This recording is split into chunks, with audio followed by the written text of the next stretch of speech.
ఆ రోజు ఆ దాడి టైంలో ఇక్కడ ఎక్కడో దాక్కున్నారని కూడా ఒక సమాచారం పోలీసు వాళ్ళు దాక్కుడు చెప్తున్నారు. ఈ రూముల్లో ఎక్కడ రూములో దాక్కుడు రూములోనే ఉన్నాం కదా. అంతేనా? ఈ రూములో ఉన్నవాళ్ళం వీళ్ళు ఇటు పగల కొట్టుకొస్తే ఆ రూమ్లోకి వెళ్ళాం. అంటే దాక్కోవటం ఏంటి, నా ఇంటి మీదకి వచ్చి ఇంకా దాక్కోవటం ఏంటి. సో రాబోయే రోజుల్లో ఎక్కడ తగ్గేది లేదు అనేది మీ ఫైనల్.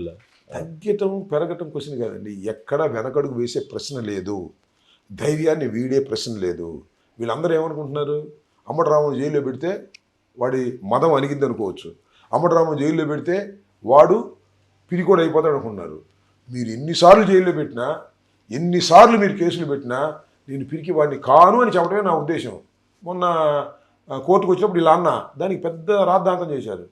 అనాలనే అన్న, ఎందుకంటే కేసు మీద కేసు పెట్టారు, అయినా నేను తగ్గనని చెప్పడం కోసం మళ్ళీ తీసుకొస్తే మళ్ళీ చెప్పేవాడిని.